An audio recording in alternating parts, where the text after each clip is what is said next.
In 1963, I was a 21-year-old article clerk at a firm of chartered accountants and had a love affair with sports cars, but knew I couldn't actually afford them until I realised and learned that there was a thing called a Frog Eye Sprite, which is apparently the cheap entry-level type car for people like me. So I managed to find one, and it was my first ever car, and its number plate was 2791 MP, and it was cherry red. From that moment on, I really developed this love affair with Frog Eyes because of what they are, smiling little people. We used them to have fun going from the pubs and what have you, to the extent that one of my friends had a really beaten up old Frog Eye, and his way of chatting up the girls was to bump into their Mini or whatever, exchange telephone numbers and addresses for insurance purposes, and then date them. It was a marvellous system. It was good. It was good for courting, it was good for finding women, it was good for having all the right sort of fun with them. It was just good to drive. I parted company with it because it was actually beginning to cause me trouble with the engine. I was never in a position to do anything about that, but I was in a position to borrow more money to buy another car. 1967, and the car's new home is a hotel on the Isle of Wight. The owner's 17-year-old son has borrowed some cash, and the Frog Eye becomes his first ever car. Oh, look at that. It's a slightly different colour. It's just slightly. It's a darker red. But the rest of it, it looks absolutely immaculate. Oh, that's gorgeous. Pristine, it's wonderful. That's lovely. Absolutely immaculate. Oh, this is fantastic. All my friends seem to have Minis, and I was the only one with a car like that. And we used to drive Sunday afternoons, drive around the island, drive to Ryde. It was a coffee bar. It was called Coffee Bars maybe in those days. And drive there, all park outside, and then drive back in formation. I had my first moment in that car, coming back from a club in Ryde with a friend called Bob. We ran into some water that had come out of a bank and spun it completely. The guys got out of the Minis and we picked it up, literally, picked the car up, put it back on the road and continued off, shaking it a little bit, but it was all right. As a car, it was slow and noisy and the brakes weren't very good, but somehow performance didn't matter. You can't go very fast really on the Isle of Wight anyway. It felt wonderful, it felt right. I'd had the car for a number of years and I saw a Ford Cortina GT, and with regret I put it up for sale, and it disappeared out of the drive, a cloud of little smoke, and that was the last I saw of it until today. The Sprite's new owner kept the car for just a few months before selling it on to an enthusiast who turned Frog Eyes into a way of life.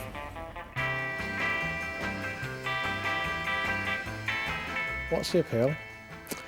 Hard to say, really. A bit like women, often very difficult to say what the appeal is. I think probably fun for what it costs you at the end of the day. You know, if I think of value for money in terms of enjoyment, yeah, Frog Eye Sprite, without a shadow of a doubt. When I first saw that car, it was like most Sprites of 10 or 12 years old, as it was then, pretty tired, pretty dilapidated, you know, well used. So certainly to make it appealing, it had to be different. And the colour lilac was chosen because I think Sprites are particularly suited to pastel colours, and I'd never seen a lilac Sprite. I also had a hardtop, which I thought was very becoming to the car. So I actually had ideas in my mind and a few bits kicking about, and I thought, let's put the ideas to work and let's get rid of the bits and pieces that are kicking about and turn it all into some money. Unfortunately, the Sprite's appeal didn't last very long. A combination of salty sea air and the odd prang meant that by '73 the car returned to the mainland for just 70 quid.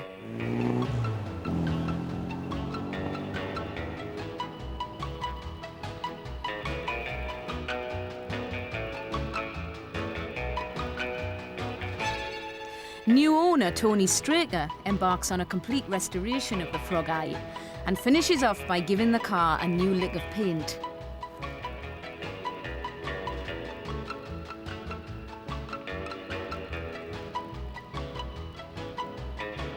With the project complete, Tony decides to sell.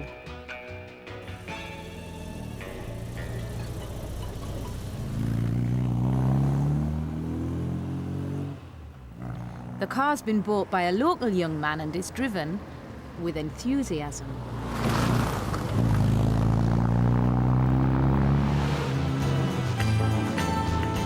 But after only a few days, some wet leaves on a sharp bend catch him out. And both the car and his love affair with it come to an abrupt stop. Time for his sister to take over. They got the car out and brought the car back to my mother's, and it stayed in my mother's garden for, it seemed like a long time. But eventually it got repaired, and I persuaded him to let me have it. And I don't really know why I wanted it, because when I drove it, I hated it.